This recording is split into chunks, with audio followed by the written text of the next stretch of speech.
for an official warning. Gather your family members and evacuate immediately after the shaking stops. Don't delay. A tsunami could occur within minutes. This message is sponsored by the Australian Government, AusAid, and produced by NEMA in collaboration with WINN FM. Do you want to know what's happening in sport?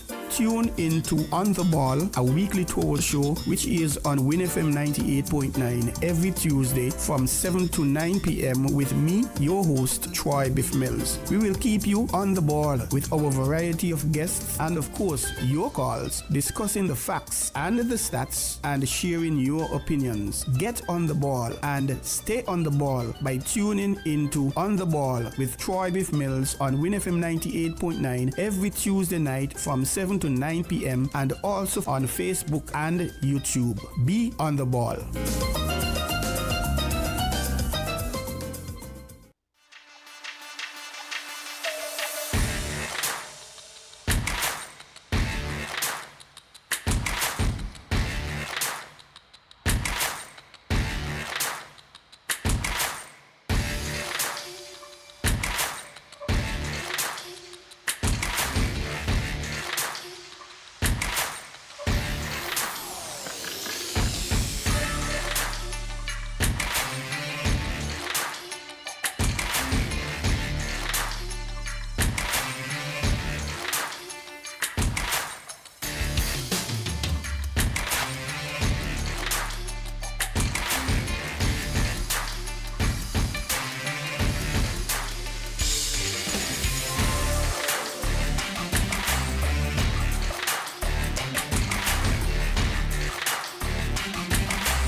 Good evening. Welcome to another edition of On the Ball right here at WINN FM 98.9 with yours truly, Troy Bif Mills. Today is Tuesday, the 11th of March. Wow, time flies, boy. Ooh, Q1 nearly finished. And before I go any further, I have to say good morning, good afternoon, good night, good evening to you, wherever you are. Of course, good evening to those in the Leeward Islands, the OECS, the Caribbean. And when it comes to the US, it's good evening. Yes, still good evening. But in Europe and Asia and Africa, it's good morning or good afternoon sometime. But we thank you for joining us here another Tuesday on WINN FM 98.9's On the Ball show. I am Troy Bif Mills. And tonight, we're going to be having two sets of guests. At 7:30, we're going to have the St. Kitts Masters Cricket Club. And then around 8 o'clock or thereabout, we're going to be having the Big Six T20 competition. We're going cricket tonight because these are two competitions that's happening. One on the weekend coming and one a little later. But we're going to tell you more about that. However, we thank you for joining us. And I must big up Eustace Hendrickson up in Texas. And who do we have? Who else we have listening? Jam Down. We also have Curtis Cook listening. And Lornette Summerslow over there in Green Valley, Keon. We have Anna Hall. We have Evie Morris up at George Street, Manchester Avenue, somewhere up there opposite Bractus shop. We say good evening to you folks. We thank you for joining in. Curtis Cook, he's also with us. And we thank you. And we have some interesting stories tonight. We have a little bit of football, a little bit, of course, the main guest cricket. We have track and field. We are in the track and field season. As a matter of fact, we're coming down to the big ones. We've had quite a few sports days, but the Rams Primary School Track and Field Championship, we're coming down to that. And we're also coming down to the Charles E. Mills Secondary Schools TDC Champs. Forgive me, not the they've won it so many times. The TDC High School Championships. Charles E. Mills Secondary, the defending champions. Not only that, they are back to back champions, 8P champions. Will they make it 9? They've been 8 before, so this is the second time they're 8 straight. Could they make it 9? Would they make it 9? If left to all the other schools, I don't believe so. And we have the Keon the primary schools, Rams Primary School Championship coming up. We have the Gulson Source over in Nevis. But before we get into that, if you're celebrating birthday today, we say happy birthday to you. If you're celebrating an anniversary, we also say happy anniversary to you as well. If you have received something, gotten a promotion, gotten some new fingernails, toenails, a baby in the family, you bought a vehicle, a house, a new job, a promotion, congratulations to you, and we wish you all the best. If you celebrated your birthday between last week, Wednesday, and yesterday, we say happy belated birthday. If you celebrated an anniversary between then and now, we say happy belated anniversary. And of course, if you're going to be celebrating between tomorrow, Wednesday, Godspeed, and the next week, Monday, we say happy birthday in advance. If you're going to be celebrating your anniversary, we say happy anniversary in advance. And life, like anything else, a coin has its heads and tails. Life has its positive and not so positive. And the not so positive part of life, of course, is the bereavement element of it. I went to a funeral this morning. A former co-worker of mine, the late Curtis Atherton. We worked together at Scantel and then Cable and Wireless. And I wasn't at Lime, but I think he was with Lime. And it's now Flow. So he was laid to rest this morning at the river. A beautiful service. I think he would have enjoyed it. Quite a large turnout of the Scantel, Cable and Wireless, Lime, Flow family, past and present workers, including a former general manager, Miss Patricia Walters. Thank you, Pat. Thank you, all staff, for coming. They were like 40 odd, 50 odd staff, which I think was a heavy number. So we say condolences to the family of the late Curtis Nathaniel Atherton. And we pray that the Almighty will keep you strong and help comfort you in the many, and we hope that you'll find strength and comfort in the many, many fond moments you had with him while he was here with us, and of course, which you will forever cherish. And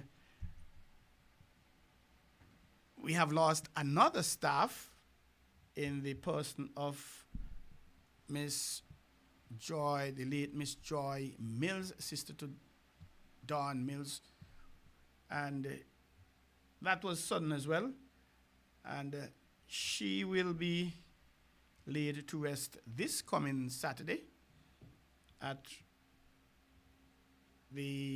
according to what I'm seeing, the Johnson Terrence Center at the Layamiga Funeral Home, and that is Saturday 15th, and then interment at the Springfield Cemetery. So that's about 5 Scantel Cable and Wireless Flow staff, Lime staff we have lost in the last 6 months. So we say congratulations to the family of the late Don Mills Ward. Forgive me, Don Mills Ward. I need to get it politically right and otherwise. And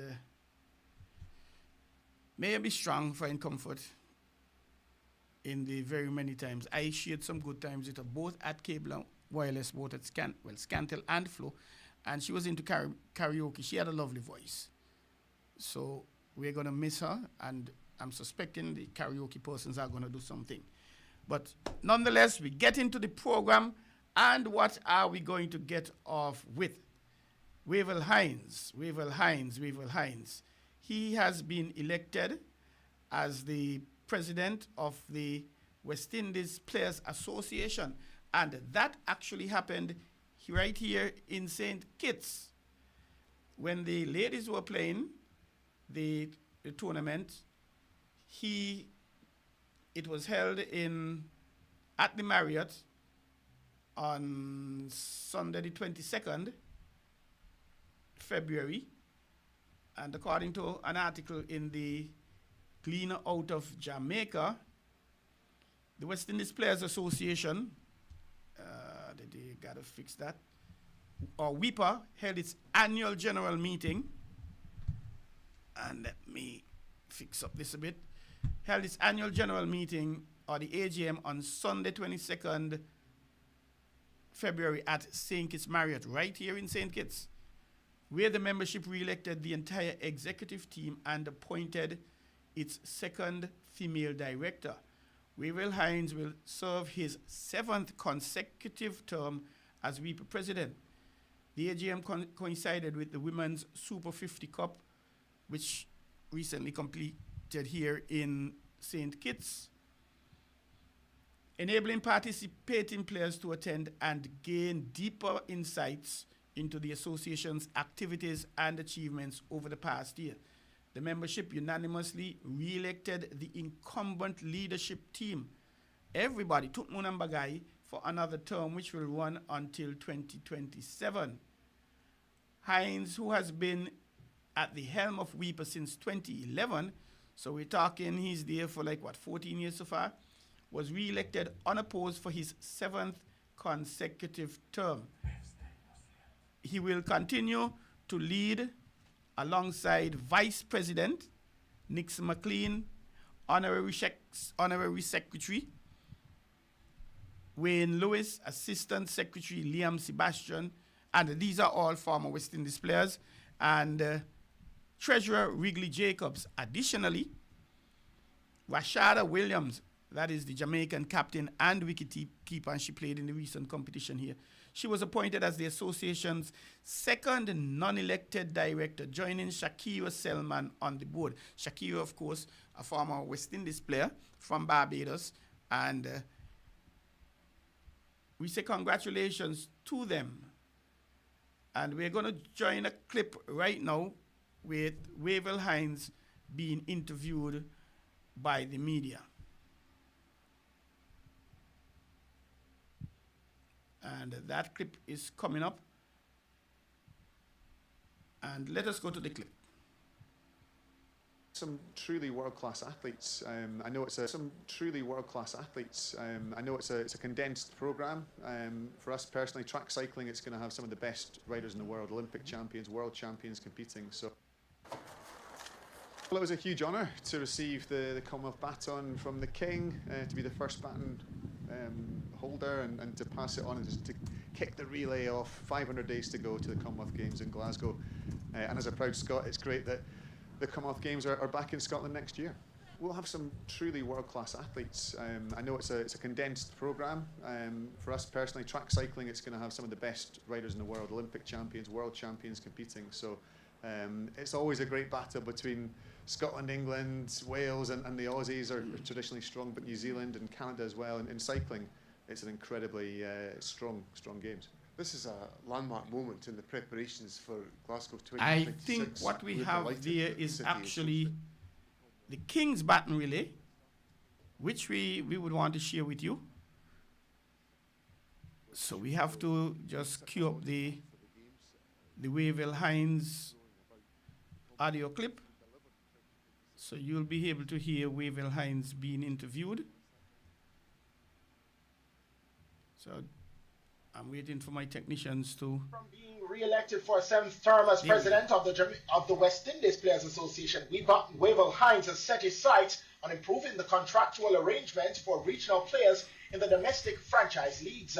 2 years after CWI and WIPA signed their MOU for the 2023 to 2027 cycle in Jamaica, one of the main items for Hines was multi-year retainer contracts for players that are in the domestic franchise system. The items again is that we want to have multi-year contracts, so we introduce multi-year contracts, and we want to see how well that goes. So many franchises around the Caribbean territorial board will take up the opportunity to engage their cricketers, their fellow countrymen in a long-term contract to give them some job security, some tenure, so that they can fully participate in the social benefits of their respective territory. Hines explained why WIPA, as member of the World Cricketers Association, sees this as vital based on general employment standards set by the International Labour Organization. So we want to make sure that persons have multi-year contracts so they can present. Thank you very much, Mr. Raspy, my producer. And it's not easy contesting 7 consecutive terms. That is telling me that he has been doing a good job. Wavell Hines, of course, a West Indies player from Jamaica and West Indies player. So he's there and trying to really professionalize the environment that the players are in. So the WIPA is, for want of a better expression, like the trade union for the cricketers. The negotiations with Cricket West Indies, discussing salaries, and on this occasion, contracts. He wants to make it a lot better for the West Indies players, and no doubt comparing their current contracts with the contracts from Australia, India, New Zealand, etc., to bring about some compatibility. I'm not certain they'll get there in terms of the salaries just now, because Cricket West Indies, I don't believe, let me put it another way, places like India and Australia, I think from a cricket point of view, they are much stronger economically than here in the West Indies and even in some other countries. And cricket is an expensive sport, very, very expensive. So the investments have to come. And speaking about cricket, the St. Kitts Cricket Association, they should be having their AGM coming up sometime soon. And it is an election year. The last election was back in April 2023. So, and the Constitution states it must be every 2 years. So that is coming up as well. Now we're going to go across from cricket. We're going to go to track and field. Well, no, not really track and field. Commonwealth Games, which is a combination of quite a few sports. And the King's Baton Relay is the first time it's called the King. The Commonwealth Games are going to be in Scotland. Before it used to be the Queen's Baton Relay. And this year it's going to be the King, because obviously there is no Queen, there is the King. And if I could read something quickly, King launches Glasgow 2026 Commonwealth Baton Relay. King Charles has launched the King's Baton Relay. And hold on, let me see how much I could adjust this. Okay, that's a little better now. King Charles has launched the King's Baton Relay at Buckingham Palace ahead of the Glasgow 2026 Commonwealth Games. It is the 18th official Commonwealth Games, really, and marks 500 days until the event begins on 23rd July next year. That's 2026. The King handed the baton to champion cyclist Sir Chris Hoy, the first bearer on its journey around the world. The relay, which begins in London as part of the Commonwealth Day celebrations, is the King's first as head of the Commonwealth. The King has placed a sealed message into the baton. It will remain inside the opening. It will remain inside until the opening ceremony, when it will be read out to mark the start of the games.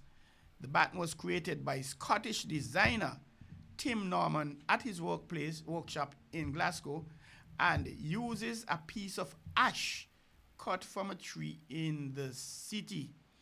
Let us now go to the video with cyclist Sir Hoy speaking about what he experienced. And that baton is going to be coming here to St. Kitts.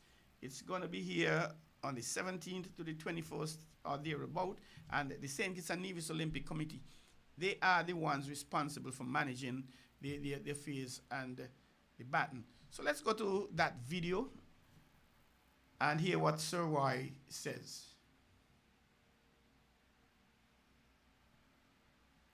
Turned out to an attack during a high school track and field relay race. One runner hit another in the head with a baton.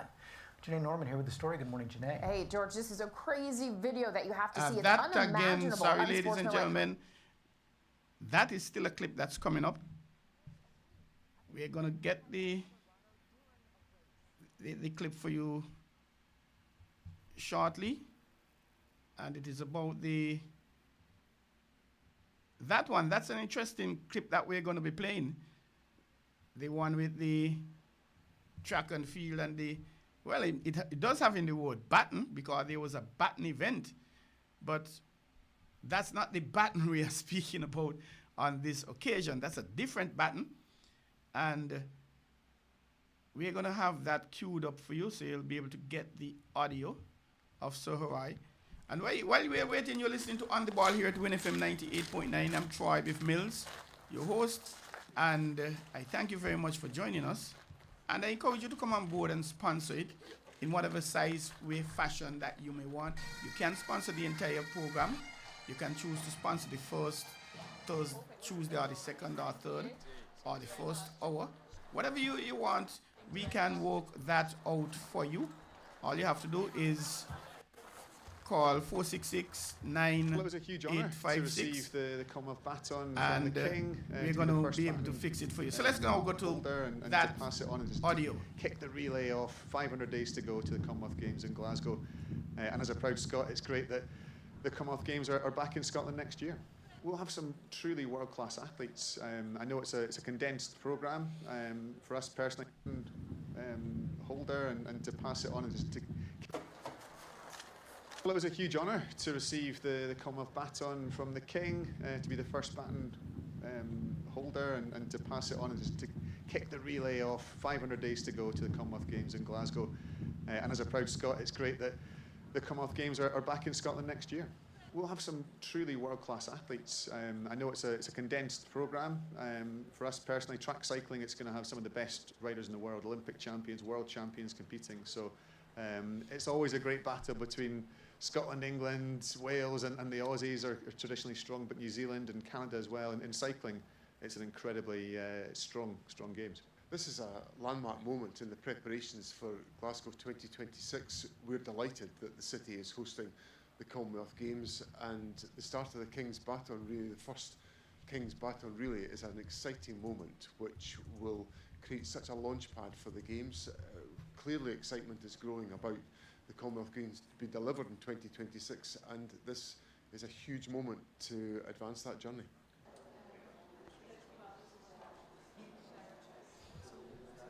Thank you very much there, Raspi.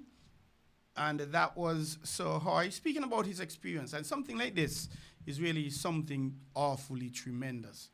It is a super tremendous honor to be taking part you pass it, you take the baton and you pass it on to another athlete. And when it comes in St. Kitts, I don't know the program that will be set. I don't know if it will be an all around the island event or if it will be from a certain point Keon to Bastia or Sandy Point to Bastia or just around Bastia. There are different models they can use. I don't know if it'll go over to Nevis as well. And key, not only athletes, perhaps persons from the corporate community, government ministers, they might be involved in that. Maybe politician, present, past, national hero, he might be involved in that. So we have to wait and see how that is going to work out. And reminder that our guests at 7:30, we are expecting the St. Kitts Masters Cricket Club. They are having an event coming up. And still with the Glasgow, it's a scaled down competition this year. It's a scaled down event. They had issues in terms of a host. I think it was Australia, some Victoria, some place in Australia. They were to originally host. And at the end of the day, they said they couldn't. Economically, it was a serious challenge. Somebody else tried and they said they couldn't. So Glasgow put up their hand and said, yes, we will do it. We can do it. We will do it. However, they cut down back the number of events, and hence, obviously, the number of countries, the number of athletes will be significantly reduced. They'll be having just 10 sports. Athletics, 1, swimming, 2, artistic, gymnastic, 3, track cycling, 4, netball, 5, weightlifting, 6, boxing, 7, judo, 8, bowls, 9, and 3x3 basketball, wheelchair basketball, combining both of them. So that is going to be something else. And at the end of the day, it's better to have something with just a few events than not having it at all. And Glasgow must be commended for this and for putting up their hands and say, hey, I want to host this. I'm willing to, but work with us here. And we're going to have para sports as well. That is something we at the St. Kitts and Nevis Table Tennis Association we are looking at. We've already reached out to 2 young men. One has a prosthetic leg and one is physically challenged with the legs. And we had an initial meeting with them, and we're thinking about trying to get them involved in table tennis. It's not easy saying, hey, come and play your para-athlete.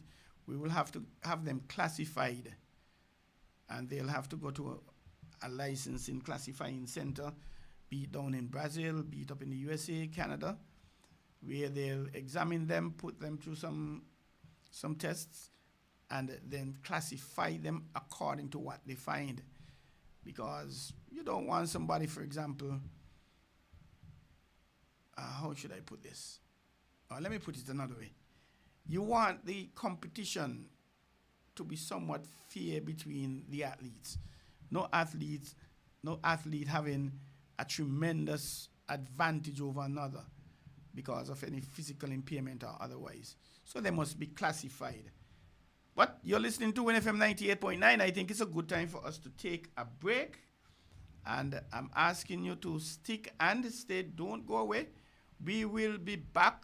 And we urge you to have the St. Kitts Masters Cricket Club at 7:30. They're not here as yet. And at 8 o'clock, we're going to be having the Big Six T20 competition. And the organizers, they're going to be live in studio, and they're going to be telling us about it, what to expect. So let us go to a break. Stick and stay. Don't go away. Do you want to know what's happening in sport? Tune in to On the Ball, a weekly tour show which is on WINN FM 98.9 every Tuesday from 7 to 9 p.m. with me, your host, Troy Bif Mills. We will keep you on the ball with our variety of guests and, of course, your calls, discussing the facts and the stats and sharing your opinions. Get on the ball and stay on the ball by tuning into On the Ball with Troy Bif Mills on WINN FM 98.9 every Tuesday night from 7 to 9 p.m. and also on Facebook and YouTube. Be on the ball.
Do you want to know what's happening in sport? Tune in to On the Ball, a weekly tour show which is on WINN FM 98.9 every Tuesday from 7 to 9 p.m. with me, your host, Troy Bif Mills. We will keep you on the ball with our variety of guests and, of course, your calls, discussing the facts and the stats and sharing your opinions. Get on the ball and stay on the ball by tuning into On the Ball with Troy Bif Mills on WINN FM 98.9 every Tuesday night from 7 to 9 p.m. and also on Facebook and YouTube. Be on the ball.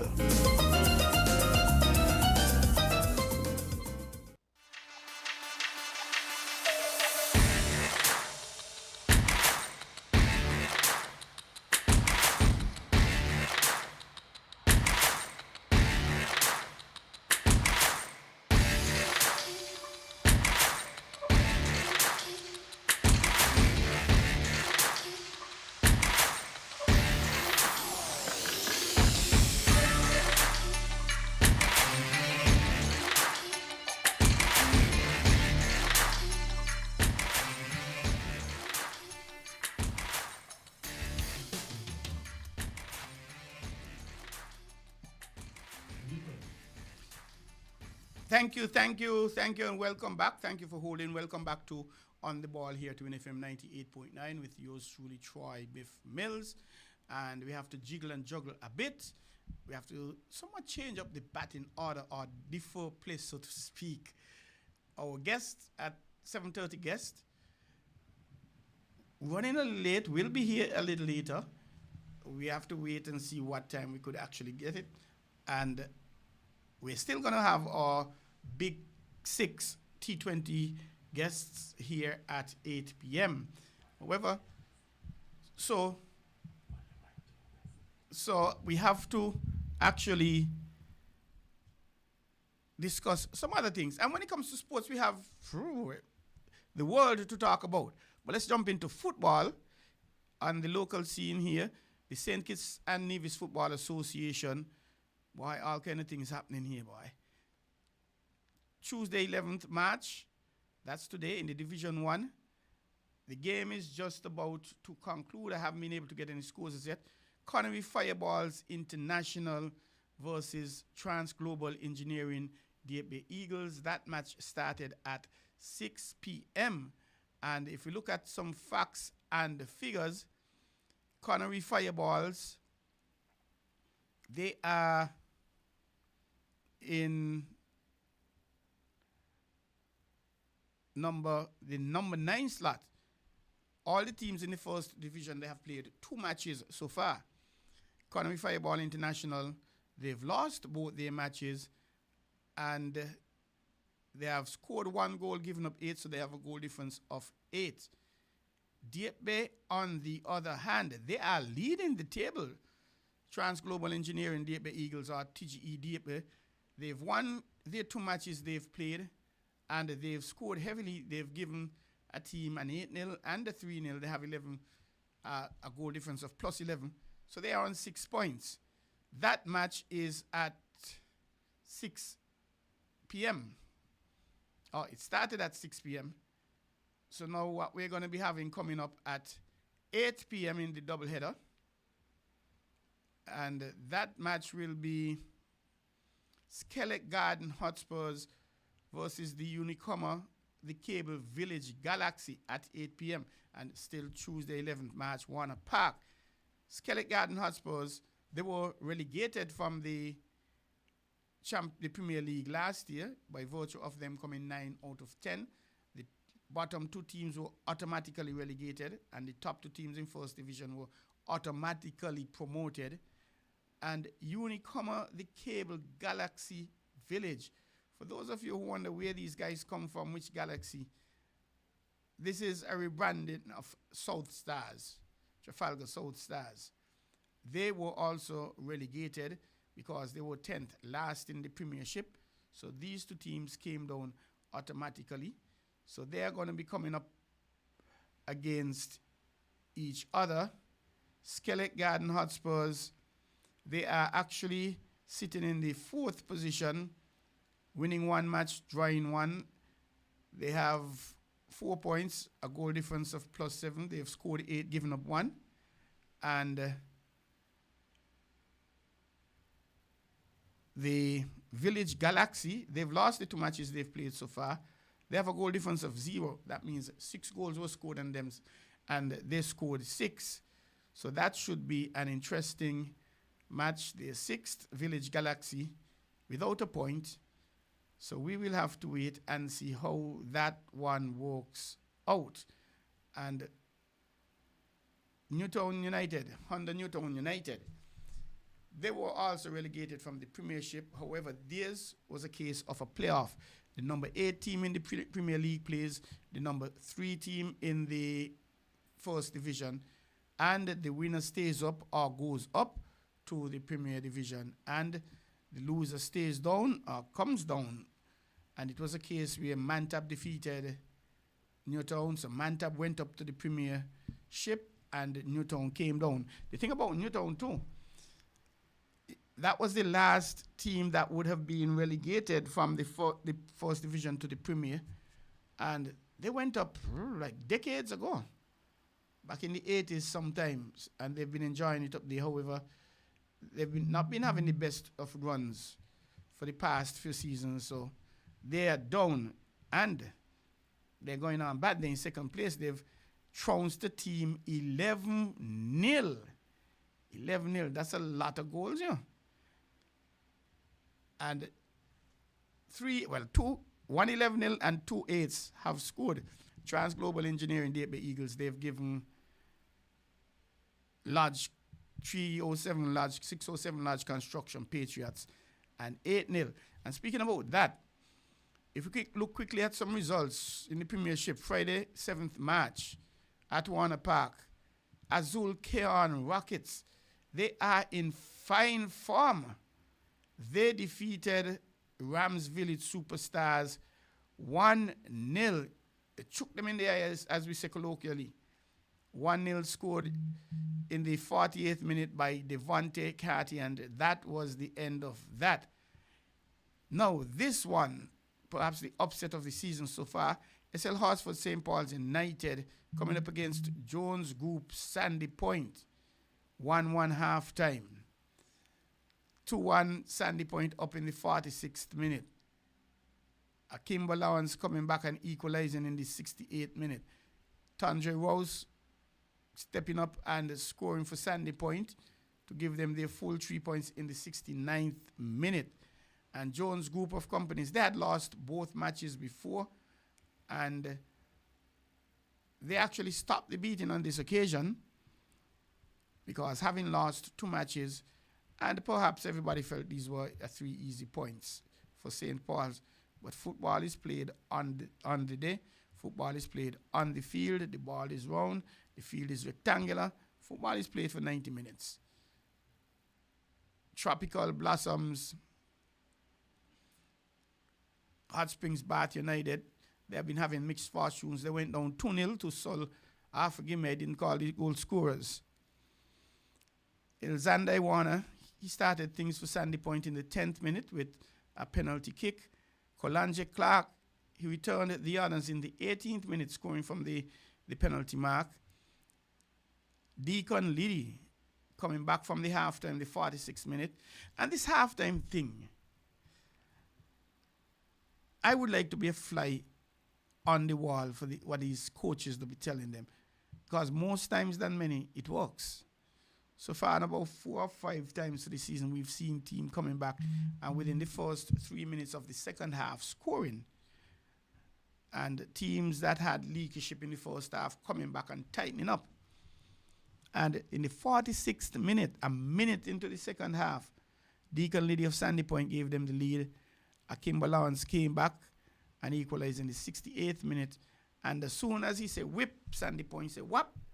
Tandre Rose netted 69th minute, and that is how it stayed. And in terms of Tropical Blossom, Hot Springs Bath United versus Sol Island Otto Connery. And, well, perhaps before I go to them, I should look at some points before this match. Village and Keon. Before that match, Village and Keon. Hold on, let me get the points here. Keon, they were in second, so that match caused them to jump to first. They played 3 matches. Actually, they're in second now on goal difference. They played 3 and won 3. They have 9 points. And they would have come up against... Where are we now? We're going to have, well, let me go to the points table, as it were, for the Premiership. All teams have played 3 matches so far. Mantab, they're at the bottom, losing all 3 yet to get a point. Security Forces, they were promoted. They won in the first division and promoted. And they're getting a lot of blows here. They haven't readjusted as yet. They've lost all 3. Sandy Point played 3, won 1, lost 2. They have 3 points. 3 points, a goal difference of -6. St. Peter's, they've been having a rough time as well. Same results like Sandy Point, playing 3, winning 1, losing 2. They have 3 points, however, better goal difference of -2. Scoring 3, giving up 5. St. Paul's United, not the position you normally expect St. Paul's to be. They're in 6th, playing 3 matches, winning 1, losing 2. Village gave them a long 1-0, and now Sandy Point gave them a 3-2. So they have 3 points with a goal difference of +1, scoring 5, giving up 4. Bath in 5th. Bath 1-2, lost 1, they have 6 points. Also on 6th, Village Superstars winning 2, losing 1, a better goal difference. Bath's goal difference is 2. Village Superstars, they have a goal difference of 6. And tied on 6 points, a 3-way split. Old Road in 3rd, winning 2, losing 1. So they too have 6 points. Their goal difference is 6, similar to Village Superstars. However, they've scored 9. Village Superstars only scored 7. So that is why Old Road is ahead. Cairn Rockets won all 3 matches they played. And Connery, they also won all 3. Connery ahead on goal difference. So that is something else, those results and what is happening. And Molyneux, Trevor Freights, Molyneux Pitbull. This is sounding like a bad team. They beat up poor large 607 Large Construction Patriots. That's 2 sets of 8-0. 607 Construction Large Patriots don't take on. They have to do something about that. And the thing about it, a lot of persons discussing about these first division teams coming up and not going down, and coming up and getting blows and going back down, etc. Things aren't going so well for the 3 teams that came up. Security Forces, who won the first division, Sandy Point 2nd, and Mantab 3rd. Things not going too well for them in terms of the results. So they will have to tighten up their schools if they want to make a more meaningful contribution to the Premiership. Otherwise, it's easy up, easy down. So that is football we are looking at, and we have some basketball news, all kind of things happening.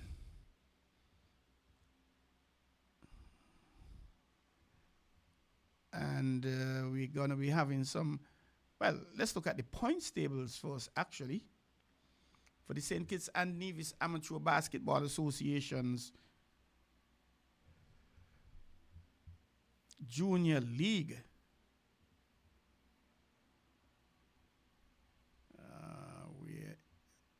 They started their Junior League a few weeks ago, and a lot of interesting things happening. They're actually supposed to be 2 matches tonight, and I'll tell you about them. One at 6:30, the other one at 8. So, and they have some good games happening. Some youngsters playing, and again, we remind you we're going to be having our guests, the Big Six coming in, Big 60-20 competition coming in at 8 o'clock. And their points table, that's eluding me at the moment. I'll have to pull it up. But they have some 7 teams. Everyone has played 5 matches so far. So the Rams, Futa Falcons, they are leading. And here we are at the end of the first round. There are 7 teams. At the end of this first round, Achievers Sports Club Wolfpack Juniors. They are chilling out. They're cooling out in the number 6 position. They forfeit 1 game. They lost 5. Well, a forfeit is a loss. So they've lost all 6. They have 5 points. Easy Access 869ers. I like the Easy Access name. They've won 1 and lost 5. They have 8 points. St. Paul's Tough Nuts Junior not doing well. They are in 5th, winning 2, losing 4. They have 10 points. Rams Hitters Juniors, they've won 4, lost 2. So they have 14 points. As a matter of fact, 3 teams tied on 14 points. ASC Jayhawks Juniors, they're tied on 14 points as well, winning 4, losing 2. So too are the Youth and Sports Raiders out of Nevis, winning 4, losing 2. All of them have 14 points. Out front in the lead, Rams Fruta Sandy Point, having a perfect record, winning all the matches they've played. They have 18 points. It's a 2-round affair, so all the teams have another 6 matches to play. So that is very interesting. A lot of basketball happening. And in terms of Sunday 9th match, St. Paul's Tough Knocks defeated ASC Wolfpack 96-20. So that's very interesting. And before we go over to our guests we expect shortly, let's take a look at Domino's. Heading down west to Old Road or OR, up Station Street, Guijo's Bar. That is the venue for the Montreal Farm sponsored domino competition. They're down into the championship rounds. And all of this is happening at Guijo's Bar in Old Road. Masters of the Art and the Fire Kings, they were tied at 1-1 in the finals. Fire Kings won 13 games to 9. So Fire Kings are the champions of the Montreal Farm sponsored domino tournament for 2025. Masters of the Art, they are second. In the 3rd place playoff, War Dogs came up against Pink Boss. Pink Boss basically went through the competition with a perfect record, not losing a point, but it's not about that. There are only 28 dominoes in the pack. So Fire Kings, that's War Dogs defeated Pink Boss. No, Pink Boss defeated War Dogs 13 games to 9. So it therefore means then that Pink Boss is 3rd, War Dog is 4th. The Fire Kings, we say congratulations to them for winning the 2025 Montreal Farms Domino competition. And the 2nd place going to Masters of the Art. So they came back if the Fire Kings and they lit some fires on the Masters of the Art. And the 3rd place, Pink Boss, 4th place, War Dogs. Now they're going to be doing a Super 6 competition, and that is beginning on Sunday, 16th March. And this one is sponsored by the Old Road Rum and Jungle ATV Bike Tours. The 6 teams in the Super 6 are Fire Kings 1, Masters of the Arts 2, Pink Boss 3, War Dog 4, Till the Morning 5, and the Newcomers 6. The top 6 teams from the championship, they are playing for another competition, and it's all happening down on Guijo's Bar. These matches are going to be played on Sunday coming, so you have all the time in the world to go down. Sunday 16th, you have all the time in the world to go down and support some good old dominoes. We're going to go and take a break, and as we expect our first guest may come a little later. I had something popped up that they had to deal with, so they may come, and the program goes down until 9. So we are going to be having the Big 60-20 from 8. We should have them from 8 until 8:30. So let's take a break and see where they are. Stick and say, don't go away. We will be right back.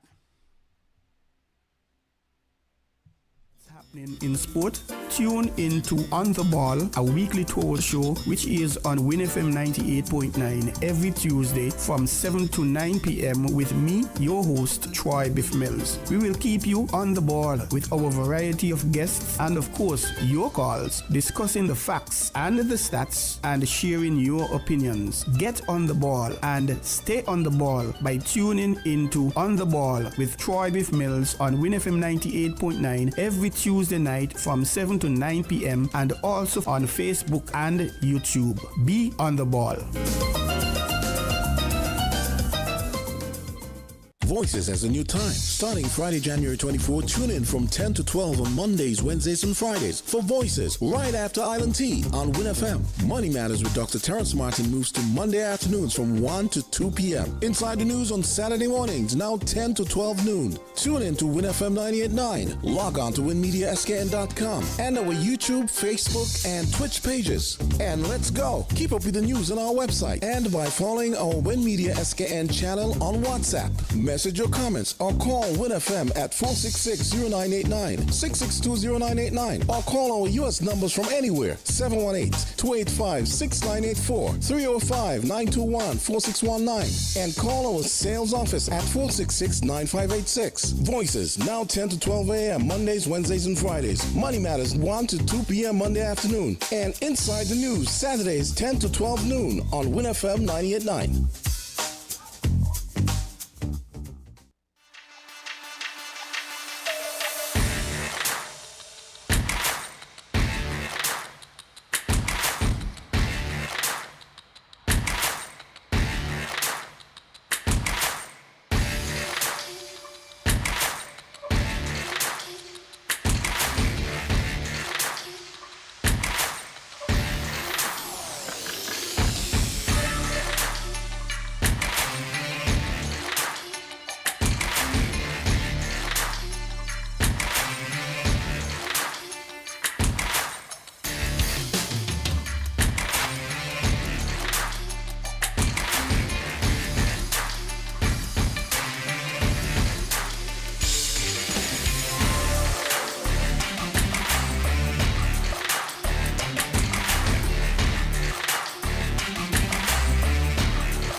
Do you want to know what's happening in sport? Tune in to On the Ball, a weekly tour show which is on WINN FM 98.9 every Tuesday from 7 to 9 p.m. with me, your host, Troy Bif Mills. We will keep you on the ball with our variety of guests and, of course, your calls, discussing the facts and the stats and sharing your opinions. Get on the ball and stay on the ball by tuning into On the Ball with Troy Bif Mills on WINN FM 98.9 every Tuesday night from 7 to 9 p.m. and also on Facebook and YouTube. Be on the ball.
Good evening again. Welcome back to On the Ball here at WINN FM 98.9.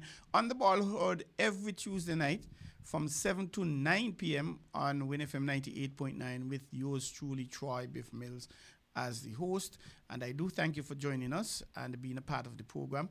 I invite you to come on board and be a partner with us for the show, because that ensures that the show continues to be aired. And here at On the Ball, we just don't bring you information, tell you who beat who in a cricket match or a football match. Every week we try to have at least one guest, sometimes two. In some cases we have had three different sets of guests, that is, and to find out what they're doing, what they're up to. So it's not just all about the stats, it's about the discussions, the opinions, etc., etc.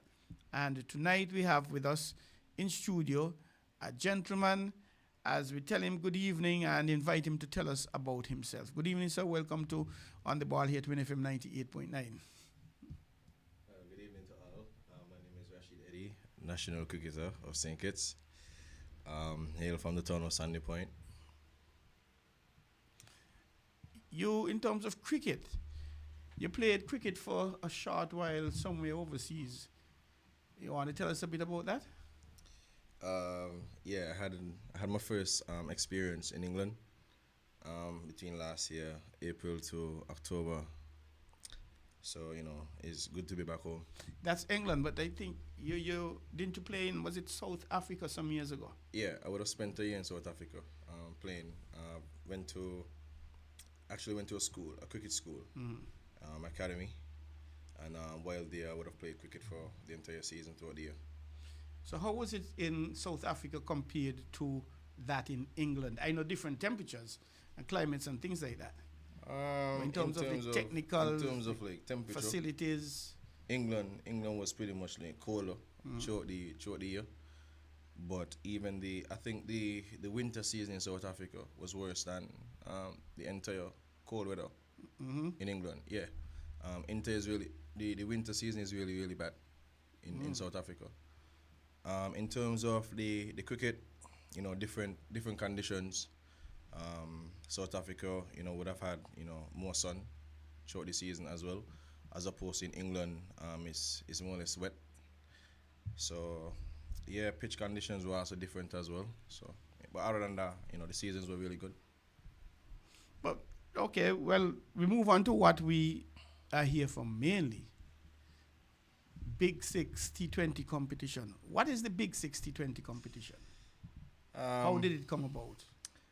The Big 60-20 is basically a T20 tournament in St. Kitts and Nevis. Originally started in 2022, as a one-half game, which was organized by myself, Thurell Wallace and Dark Brown out of Nevis. So it was more or less, just a group of three.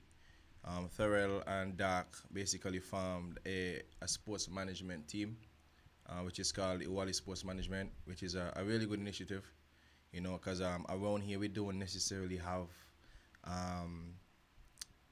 an agency, a management team where you could have players around you with potential and, you try to get them opportunities overseas.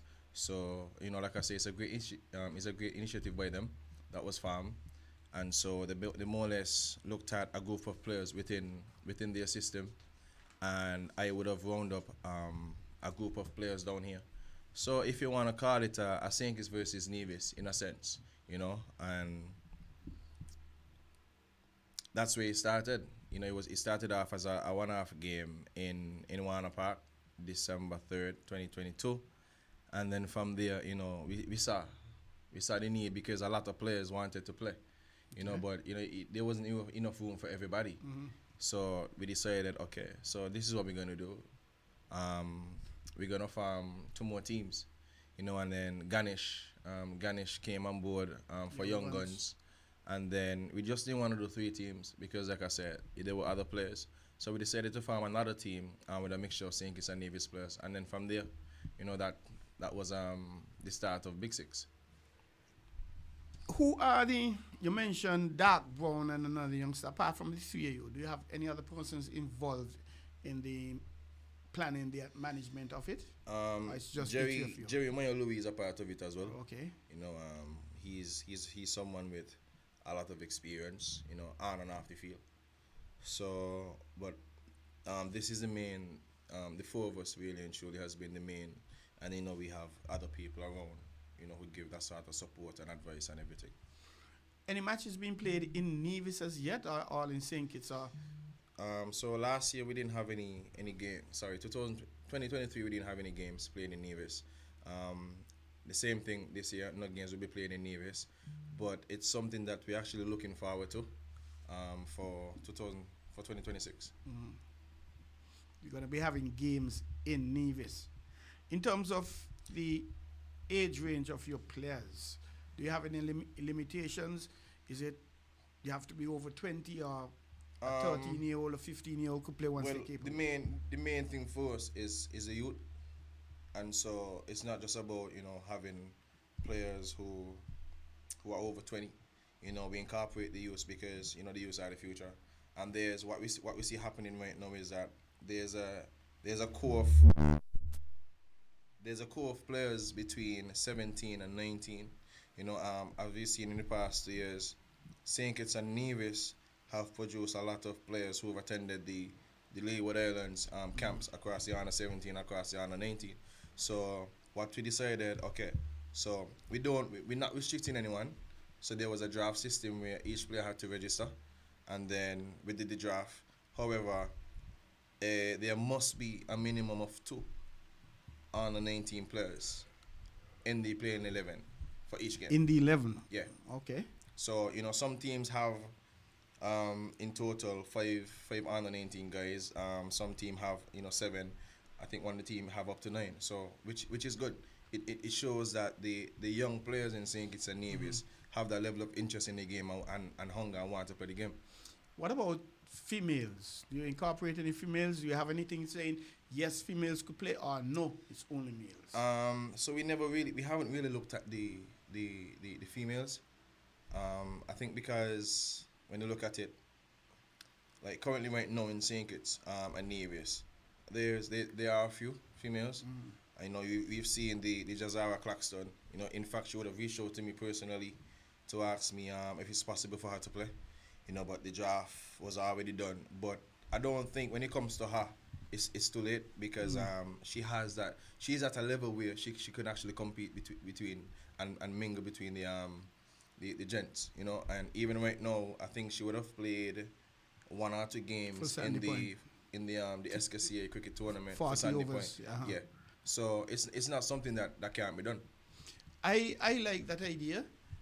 Earlier weeks, the other young lady from St. Paul's who made the West Indies Under 19 tournament as well. West Indies Under 19 team. Correct. They played in Malaysia. She actually played at least 1 game and picked up a wicket. I was actually surprised that she wasn't featured in the Leeward Islands team for the Super 50 Cup they had here recently. I thought they should have found a way to get her into the 11 because, yes, at 16, but she's on the 19 West Indies player. Right. So she needs that help and development in my humble view. Right. So Jazara reached out. Suppose Elia were to reach out. I mean, like I said, at the same time, well, I've seen Elia Weeks, train and stuff like that. She's really good. However, I think it just boils down to the game, because there's a certain there's a standard that's there, and you want to keep that standard. But this is not me trying to say that she is not fit or good enough. But at the same time, it just boils down to the level of interest. So as opposed to Jazara, who would have reached out. Indeed.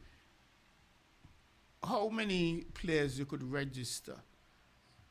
For the tournament? Yeah, So this year we saw a total of 175 players registering. How many teams you have? 6? 4 teams. 4. Yeah. 170. So it means that there are room for more teams. But it's a stepping stone. It's a stepping stone. So if you look at the first year, started with 2 teams. The second year we had 4 teams. The third year we still had 4. But we look to raise the standard a bit more. And then next year, we already spoke about adding the possibility of adding 2 more teams. But at the same time, that comes with a lot of different things. So at the moment, it's all about focusing on this third year.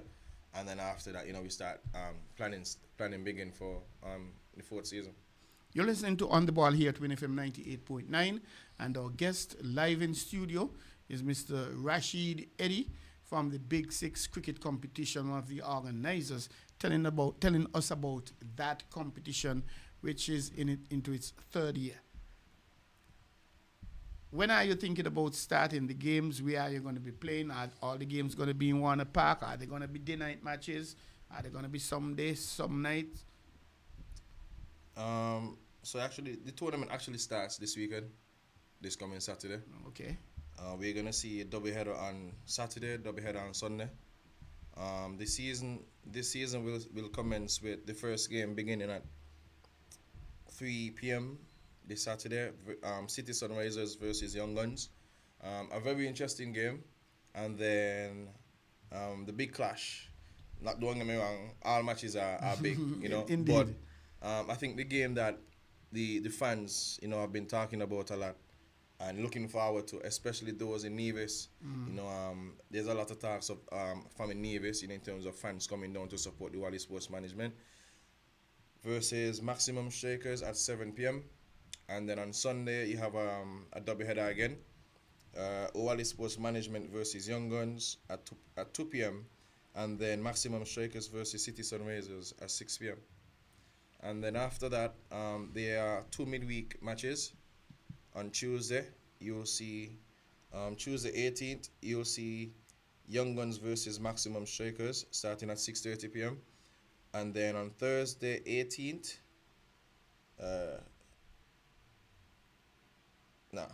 one sec. Yeah, take your time. Sorry, on the 18th, you'll see Young Guns versus Maximum Strikers starting at 6:30 p.m. And then on the 20th, you'll see Wally Sports Management, versus City Sunrisers at 6:30 p.m. And then the following Saturday will be the day for the semi-finals. So Position 1 versus Position 4 at 3 p.m. Position 2 versus Position 3 at 7 p.m. And then on the Sunday will be the finale. That sounds interesting indeed. Uniforms.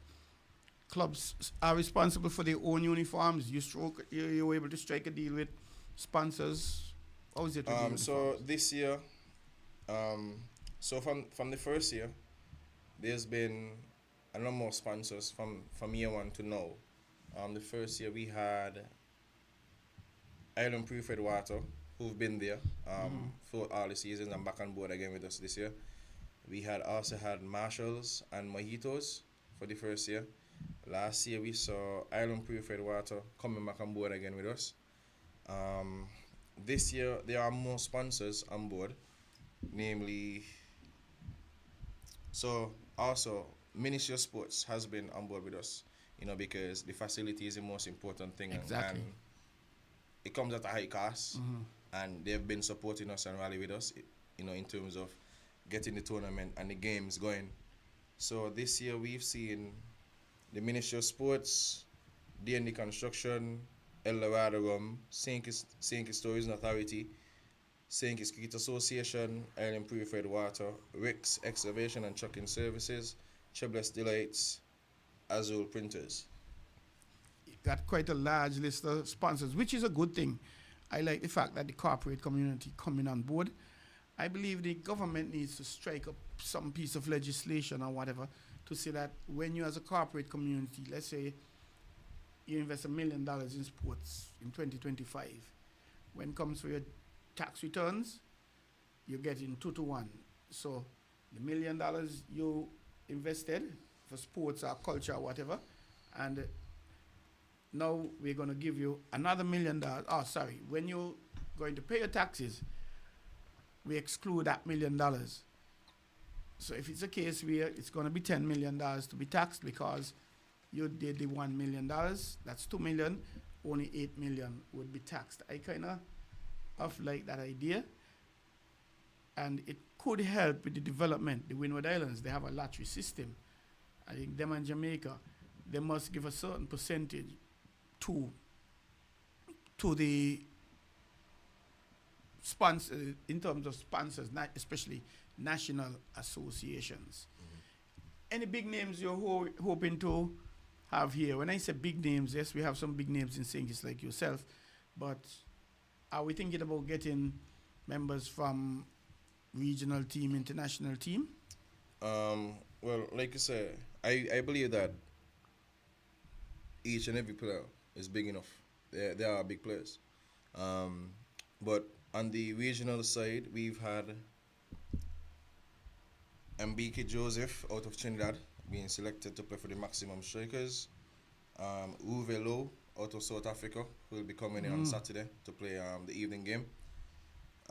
Daniel Willings was selected, but unfortunately, due to an emergency, he can't make it again. Darren Benter out of Antigua will be coming. Jamali Lynch as well, out of Barbados, will be coming in. Okay. So you give the youngsters an opportunity to see these top-class players from other countries. The venues, You said again, where you're going to be using and what? All matches will be played at Warner Park. All at Warner Park. Entry is absolutely free. So you just come to the park, enjoy the games, support the local cricket, and that's all we're asking for. That's very interesting. And having different match days and free in the park, because it's a tremendous expense for you, the organizers. And we wish you well from the WINN FM point of view, and hope things really go down well. The main thing for us really as a group, we're looking to elevate the standard of cricket across St. Kitts and Nevis, and more or less create a platform for the local players to showcase their talent. Because what we all believe is that there's a lot of talent, there's a lot of hidden talent between St. Kitts and Nevis. I can call so many players who've been performing really good over the past years. If you want to talk about Adrian Williams, most people when they hear the name Adrian Williams, I think of javelin because he would have gone to different track and field meets, to participate, and would have collected some medals as well. There's a youngster right now by the name of Carlton Pluck. I think he have a really, really good career ahead of him. It's just important for him to remain focused. Like I say, there's also Light Brown, which is Dark Brown's younger brother, son of Virgil Brown, would have played regional cricket as well. So it's just a lot of players, and like I say, the only way to see it is by coming out to Warner Park and watching the games and supporting the local talent.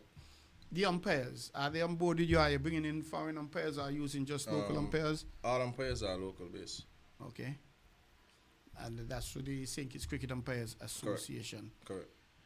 This sounds like a wonderful tournament. And would you be playing as part of a team, or you'll be strictly managing?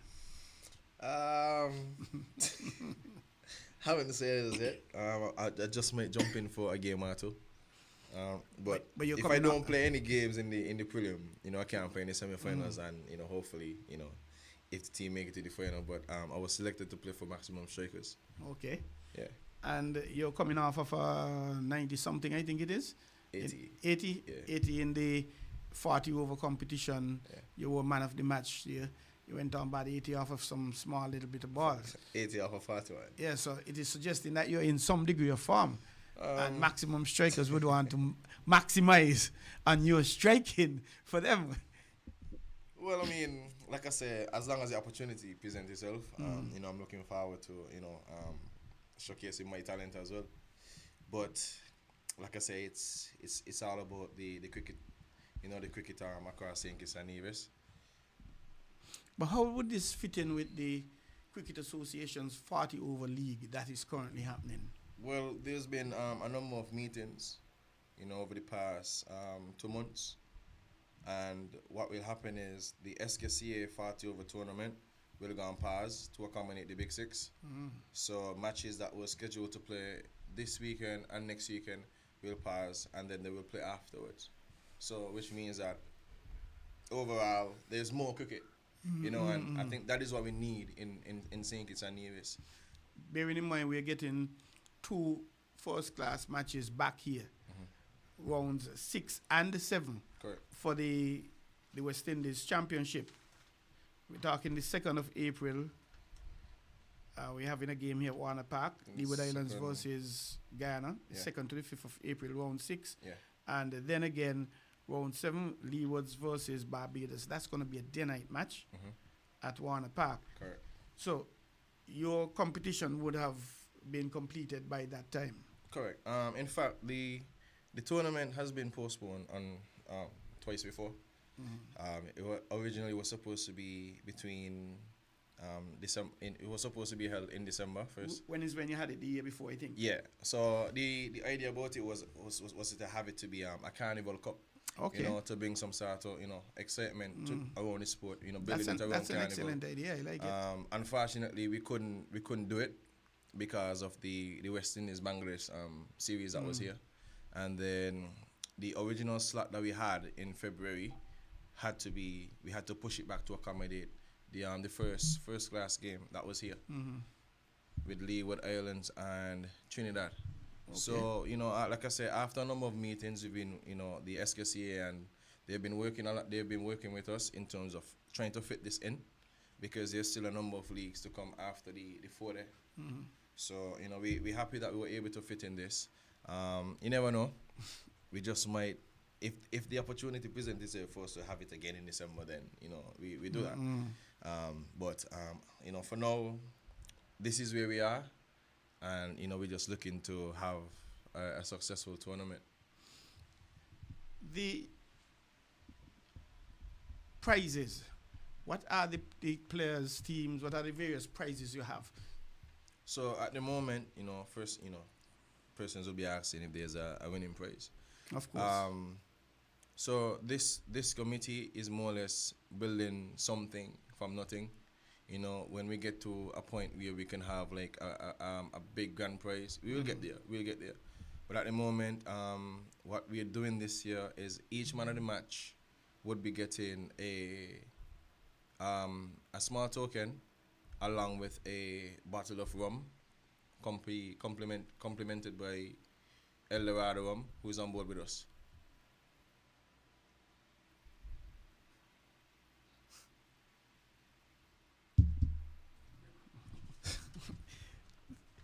Now, before we wrap up, any final words you want to share with us? Go to your sponsorship list again. Yeah, we would really like to express thanks, and gratitude to our sponsors, namely the St. Kitts Cricket Association, St. Kitts Ministry of Sports, Rick's Excavation Trucking Service, El Dorado D&D Construction, St. Kitts Tourism Authority. We also have Azul Printers, Island Purified Water, Troublous Delights. And as we speak, it's the week leading up to it. We're still wrapping up a few, hoping to have a few more on board. So we just left to see what happens over the next couple of days. And you got your fixtures again for us with your upcoming matches? Yeah, I'll be happy to do that. So on Saturday, we'll see the first game starting at 3 p.m. City Sunrisers versus Young Guns. And then at 7 p.m., Maximum Strikers versus Owali Sports Management. And then on Sunday, doubleheader again, Owali Sports Management versus Young Guns at 2 p.m. Maximum Strikers versus City Sunrisers at 6 p.m. And then there are two midweek matches, Young Guns versus Maximum Strikers on Tuesday, 18th March, starting at 6:30 p.m. On Thursday, 20th, Owali Sports Management versus City Sunrisers. And then on Saturday, we'll have the two semi-final matches, and then Sunday, the finals. So, like I said before, Mr. Mills, we're basically trying to bring back that level of interest in the sport across St. Kitts and Nevis. And one of the things that we would have done, we sent an email, a letter of invitation to the Ministry of Education, to send to all the primary schools and high schools across, St. Kitts and Nevis. Just inform them about the tournament, because you never know, there might be a player from a school who come to watch the game and more or less want to be like one of these guys, And indeed. I think one of the things that's really important for us is by getting the cricket, back at a level where it's played often, because like I said, the main thing is matches. I would have had my experience in England, and for example, there are the clubs love West Indian players. I think we bring a different type of energy around those type of settings. So the fact that they love us, they tend to ask for more of us, and that would have happened. So in terms of like asking me, okay, so are there anyone else in St. Kitts and Nevis that you think that you can recommend to come and play for us as an overseas player?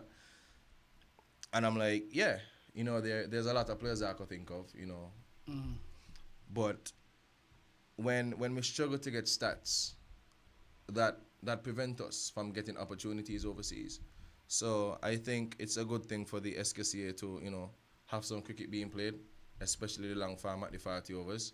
And then to have this tournament, hopefully we can have a lot more cricket being played, and then players are able to get stats. And that's one of the things that I have to commend the Nevis Cricket Association for. There's been a lot of cricket, and I would have been able to get cricket statistics to present to the club in England. Okay. That's wonderful stuff. And I find that we generally don't do a good job in the Caribbean recording in the first instance and filing. When you mention it, stats, I think we could do a much better job, not only in cricket, in other sports and things, national players. How many players would be able to say I had 30 national caps, etc., etc. And if so, they might just be guessing. Well, I think everything about the game is advancing now, and I've seen some improvements from the SKCA as well, in terms of having a SKCA app. So I can now go onto the app and see all my stats there, in terms of if I want to present my stats to a club overseas, I can just get the link and copy it and send it to them. So that's really good of them for doing that. Before you slip away, what were your thoughts on the female CG50 over we had here? To be honest, I didn't follow much of it, but what I would say, I was there for the big win, the Leeward Islands versus the Jamaica defending champions. Yeah. So the energy was really high. I think the girls rallied on each other really well. They basically stay together as a unit and stick to the plan. Wonderful. In terms of the regional 4-day, your general thoughts about that collectively as the entire competition, and from a team point of view as well as individuals. We have quite a few persons getting fifers, getting centuries. Jason Mohammed, he has gotten a double century and 2 other centuries.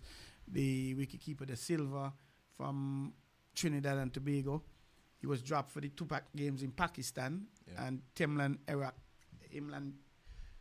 Imlak from Guyana, who was his backup for a little while. He actually made his debut in the 2 matches. Good. But the Silver coming back with a sort of vengeance now. 100 and 150 plus against Lee was here in St. Kitts, and now another century. So what are your views in terms of the standard generally? In terms of the standard, from what I've seen, I think the standard is pretty good. The main thing for me is just not enough cricket. If you look at it, in England, there are young players who can say they've played over, let's say, 50 to 70 first-class games. As opposed to in the Caribbean now, where we have better weather and sun more or less all year round. I think we just need to implement and find a way to have more first-class games. So I guess it's just up to the West Indies, but they would know as to why. That's the only amount of games that's being played. In terms of the performances, I must say that a lot of players have been putting up their hands this season. So it's at the end of the day, it's just for the players to grab the opportunities, when it presents itself, and that's basically been happening. So, I commend all of those who've been performing so far throughout the season. I've been paying a lot more attention to the Leeward Islands team, and again, players are putting up their hand. So, if you look at it in the first 1 or 2 game while the Pakistan tour was going on, you look at the Justin Greaves, the Mikael Louis, Casey Carty, Azari Joseph. These guys would have been away, and the youngsters basically took the best of the opportunity and did what they have to do. You look at Shelton Farbs out of Nevis, who would have scored a half century. Kadeem Henry, who would have got a half century, and then he scored a well-played century here in St. Kitts. So, like I say, it's just up to the guys, and they just have to continue to put in the hard work, because at the end of the day, what you put in, that's what you're gonna get out. I think I don't know how much of a challenge the selectors gonna have for West Indies. I suspect it will be a good one, because I think it will definitely be you have batters from 1 to 9 making centuries. That is true. And Jason Mohammed at 38 the lead in the runs, the only man with a double century this year. He got 2 or 3 other centuries. Do you bring him back in the middle at 38? He's in form. I think that's one of the discussions happening around domino boards and draft tables and in the bar shops and things like that. What is your view on that? I mean, me personally, I don't have a problem with experience, because at the end of the day, you need a certain level of experience, an amount of experience around the setting, because that is how the younger folks are going to learn, you know. Correct. So we thank you, Rashid, for availing yourself to be with us and on the ball here at WINN FM 98.9 and sharing your Big Six. Why the name Big Six? How you guys came up with that name? To be honest, I think the name just came from just wanting to create an exciting name, a marketable name and things like that. With the type of format that it is. So if you look at T20 cricket right now, it's the fans come out to see, you know, explosiveness, and when you think of T20, you think of a lot of boundaries, a lot of sixes, and you know, fans jump up when you see a 4, but they get more excited when they see a 6. When they see a 6, but not only a 6, but a big six. Okay. You know, so that's where the name it came from, really and truly. But you know, folks have been talking about it. Like I said, the Navy squad especially, looking forward to it. So, you know, we're hoping that the St. Kitts fans can come out. You know, like I said, I think there was a big amount of fans at Warner Park for the same game, Leeward Islands versus Jamaica. You know, so if we can get that crowd and let's say 10 times more of that, you know, so it's just a lot. It's just something to look forward to, and you know, we're just asking the public to come out and support the local talent, because what usually find is that when it comes to the overseas games, you know, you see different faces and stuff, but on the local side of cricket, you know, you don't really see anyone, you know, but the local ones are the local players are the one who really and truly need the support, you know, to keep them encouraged and wanting to continue to play the game, because it starts at home. Indeed. Al-Rashid, I thank you for being a part of On the Ball here at WINN FM 98.9. It has been a tremendous honor having you here, and I like the initiative, playing more cricket, different competitions, exposing more of the youth to it. Whether we like it or not, T20 cricket, it's a big impact right now on the sporting world and the cricketing world, and it is here to stay. There are the arguments about the 5 days and the 4 days being threatened by the T20s. Fans would come to the park or wherever with the big sixes like you talk about, and you ask them who win the match when they're going out, they don't really know. Yeah. They come just for the experience, just for the fun, because their friends going. So we do congratulate you on that, and we extend best wishes to you and the organizers, and you hope that you go from strength to strength. Yeah, definitely.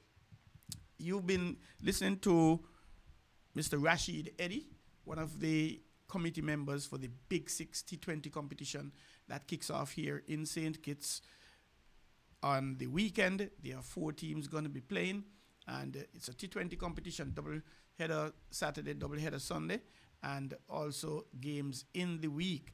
And it's over a short period. In about a week and a half, it will be over. So we encourage you to go on out and support it. And the sponsors, we commend. I have a pet peeve about sponsors, so I thank the sponsors for coming on board. Sponsorship is necessary. Sponsors are necessary. So congratulations. Again, best wishes. Stick and stay. Don't go away. We're going to take a very short break, and we will be right back here at On the Ball. Do you want to know what's happening in sport?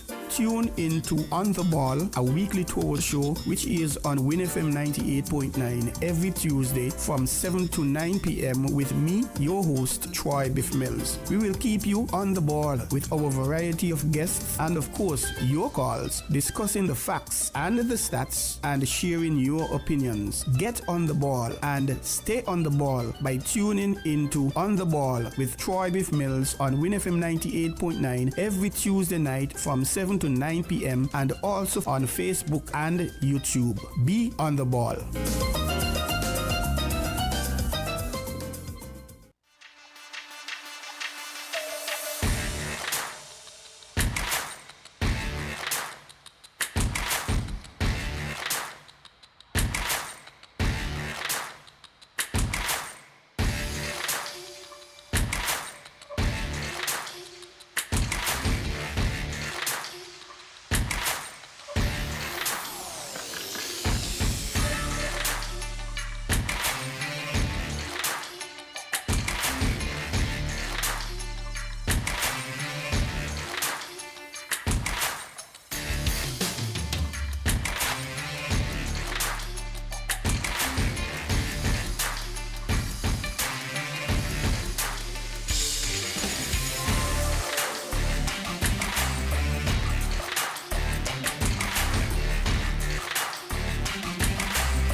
Do you want to know what's happening in sport? Tune in to On the Ball, a weekly tour show which is on WINN FM 98.9 every Tuesday from 7 to 9 p.m. with me, your host, Troy Bif Mills. We will keep you on the ball with our variety of guests and, of course, your calls, discussing the facts and the stats and sharing your opinions. Get on the ball and stay on the ball by tuning into On the Ball with Troy Bif Mills on WINN FM 98.9 every Tuesday night from 7 to 9 p.m. and also on Facebook and YouTube. Be on the ball.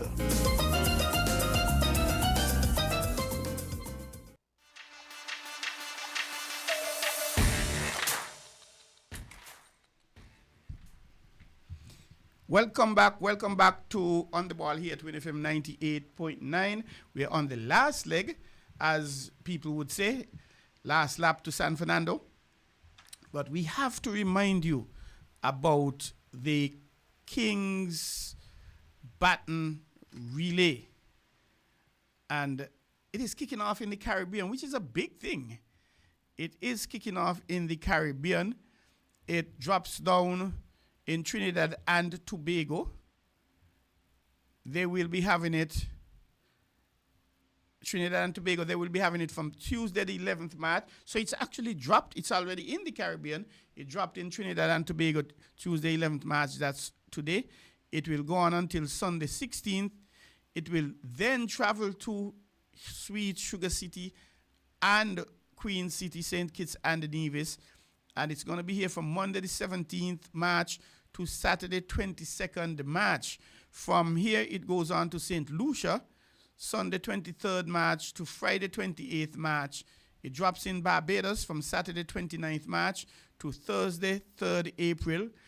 Grenada will then come in from Friday 4th April to Wednesday 9th April. Dominica, they'll get their turn on Thursday 10th April to Tuesday 15th April. Antigua and Barbuda will have their honors on Tuesday 22nd April to Sunday 27th April. It will then go to Montserrat Sunday 4th May to Friday 9th May. Anguilla will have it Saturday 10th May to Thursday 15th. The British Virgin Islands from Friday 16th May to Wednesday 21st.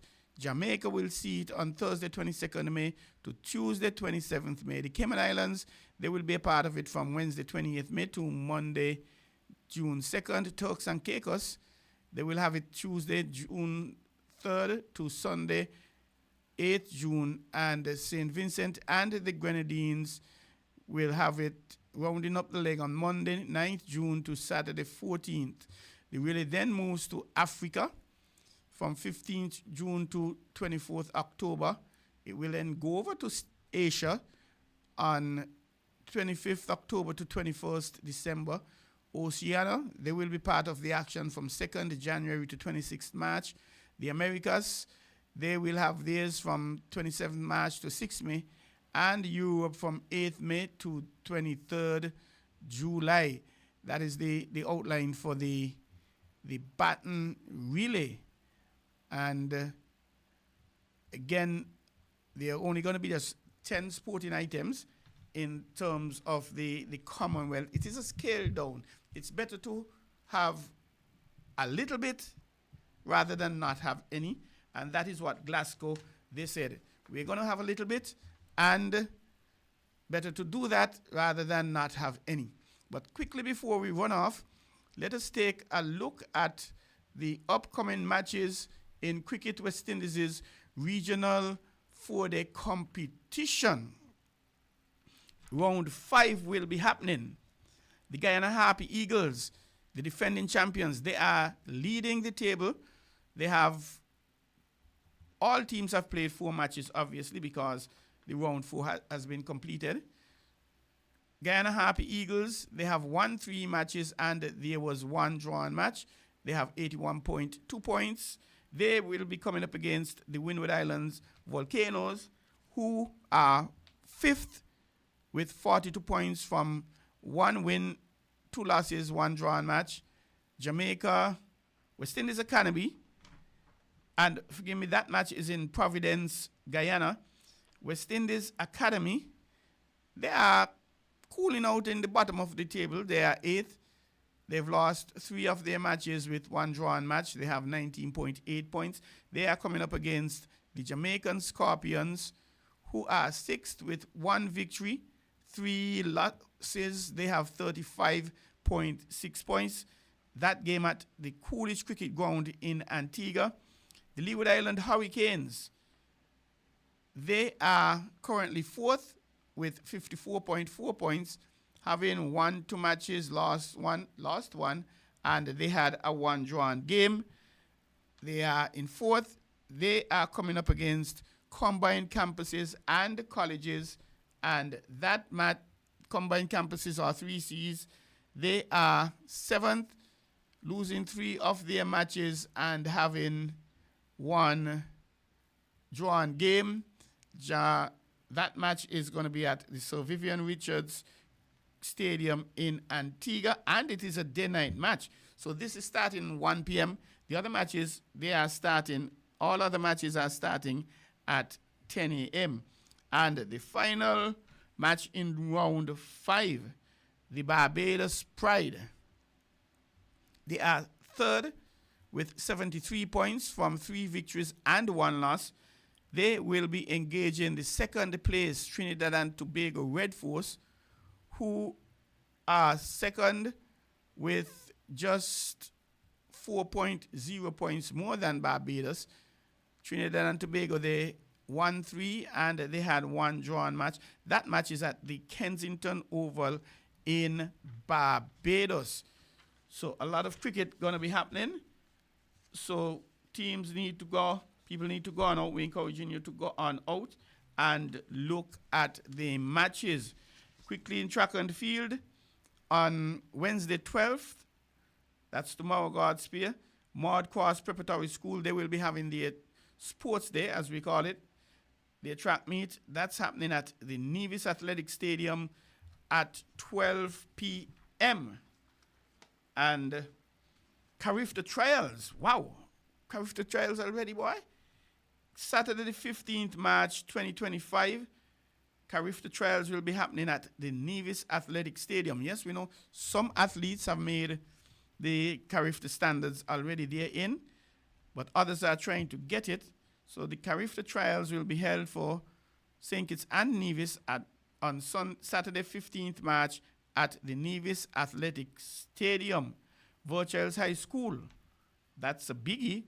They're having their sports day on Sunday 16th March at the Williams Samuel Williams playing field. Wow, time flies. Rams Primary School Championship eliminations next week, Tuesday the 18th March at the Kim Collins Stadium. That's the Rams Primary School Championships eliminations. They are then going to come back a few days after on Saturday 22nd to Sunday 23rd March for the Rams Primary School Championship, and that is at Kim Collins Stadium. And just a few days after that, the TDC Inter-High School Championships from Thursday 27th to Sunday 30th March, also at the Kim Collins Stadium.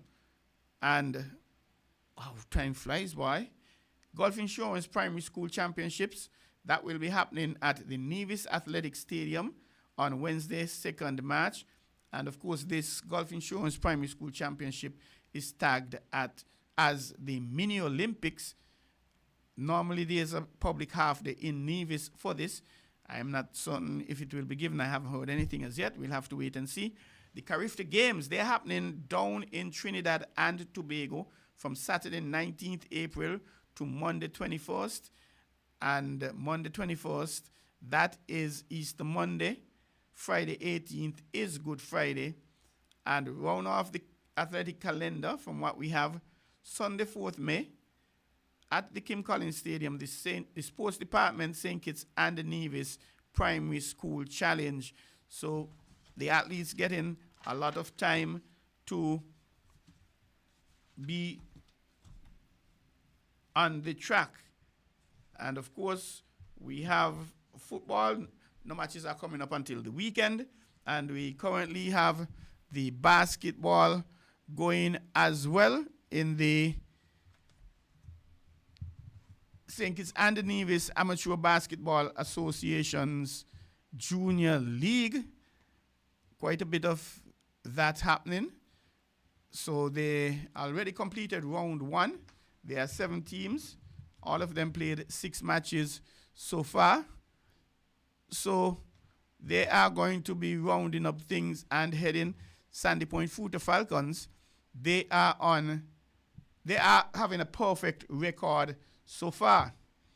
And quickly, if you tell you what is going to be happening in terms of basketball, on Thursday, 13th March at the Sandy Point Hard Courts, St. Paul's Tough Nuts will be coming up against the Sandy Point Rams Futa Falcon at 7 p.m. And then we're going to be having Saturday, 15th March, the Raiders out of Nevis coming up against Wolfpack, 7 p.m. That's over in Nevis at the Grell Stevens Netball Complex. And a lot of basketball. And come Saturday, 15th March, we have the Easy Access 869ers coming up against the Jayhawks, 7 p.m. Dorset Park, Saturday 15th. We're encouraging you to go on out, and on Sunday 16th, Rams hitters will be taking on Sandy Point Futa Falcons at 7 p.m. at the Dorset basketball court. So go on out and support basketball. Go on out and support these youngsters, really. It is a good idea to keep them off the street to ensure that they are engaged. We are very much familiar with the adage, the devil finds work for idle hands to do. So it's important to keep the youngsters engaged. Football, cricket, track and field, and indeed table tennis. And speaking about table tennis, the East Caribbean Central Bank, they have their annual games going on. This is really a big thing. They have their games going on. Today, Thursday the 11th, they had table tennis. So we're going to be getting some results, who win what. And we didn't get a chance to touch this clip. Ras, could we squeeze it in quickly before we go? The track and field clip, the high school runner hitting the head with a baton during race. I just don't understand. You're running a relay. An athlete pass you. passes you and you're going to take your baton and strike the athlete in the head. I just can't understand what's happening there with, I don't know. It doesn't make any sense to me. And from what I've gathered, the parents, etc., they made some complaints because the coach nor the athlete had reached out to them. So we're going to be hearing from that. That's something serious. I think the young lady, a 16-year-old, if I'm not mistaken, she had a concussion and she had to discontinue the race. And that was really, really sad. That was tough. And I don't know if they had something going before, but to me, let us go to the clip. Turned now to an attack during a high school track and field relay race. One runner hit another in the head with a baton. Janae Norman here with the story. Good morning, Janae. Hey, George, this is a crazy video that you have to see. It's unimaginable, unsportsmanlike conduct on the track. This morning, a high school track star is still recovering nearly a week after being hit on the head by another runner during a race. Junior Kaylin Tucker was running the second leg of the 4x200 relay in the Virginia State High School League Championships when the shocking incident happened.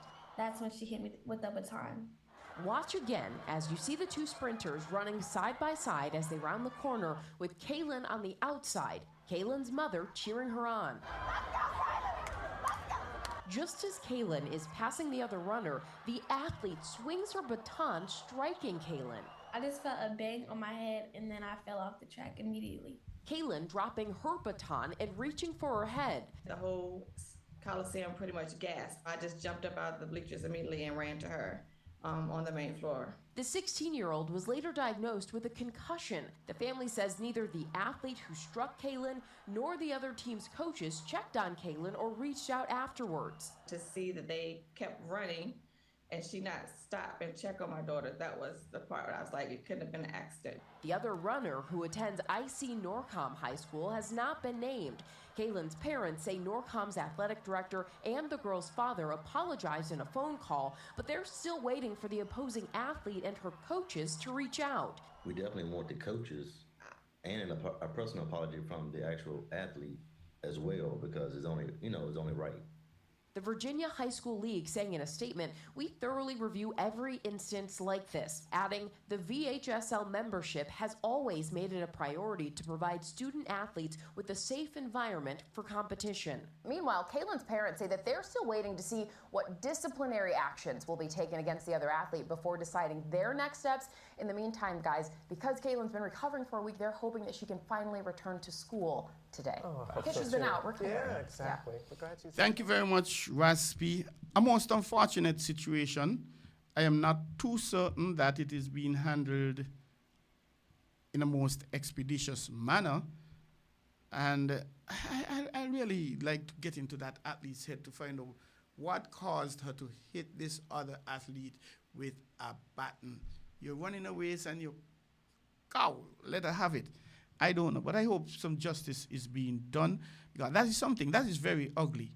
You don't want to see that sort of thing in sports, and you don't want to see that, how should I put this thing, that type of behavior. This is track and field, but for other sporting events, you don't really want to see that. So I hope they get it resolved, and my heart goes out to the young lady. Hope she recovers quickly.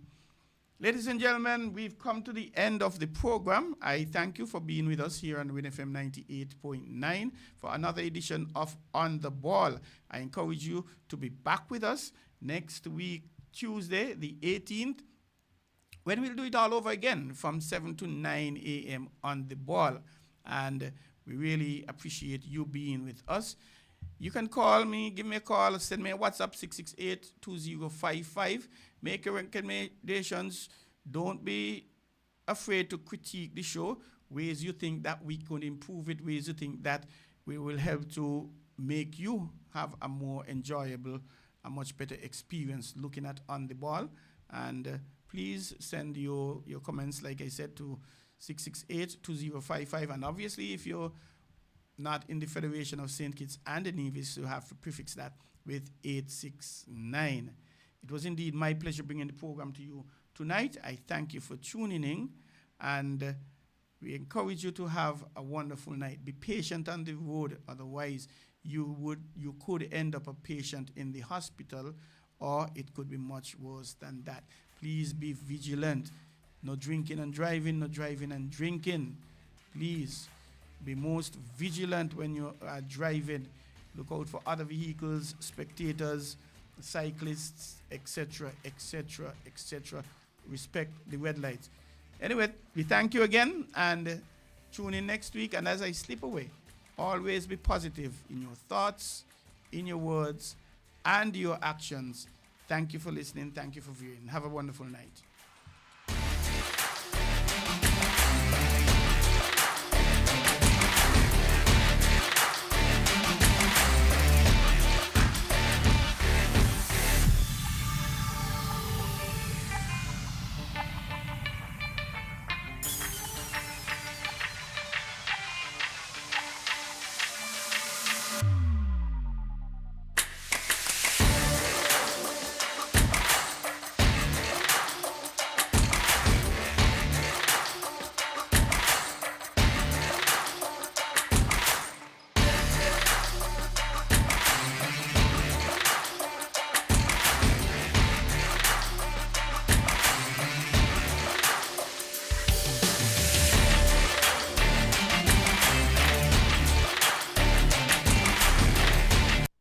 Do you want to know what's happening in sport? Tune in to On The Ball, a weekly talk show which is on WINN FM 98.9 every Tuesday from 7 to 9 p.m. with me, your host, Troy Bif Mills. We will keep you on the ball with our variety of guests and, of course, your calls, discussing the facts and the stats and sharing your opinions. Get on the ball and stay on the ball by tuning into On The Ball with Troy Bif Mills on WINN FM 98.9 every Tuesday night from 7 to 9 p.m. and also on Facebook and YouTube. Be on the ball.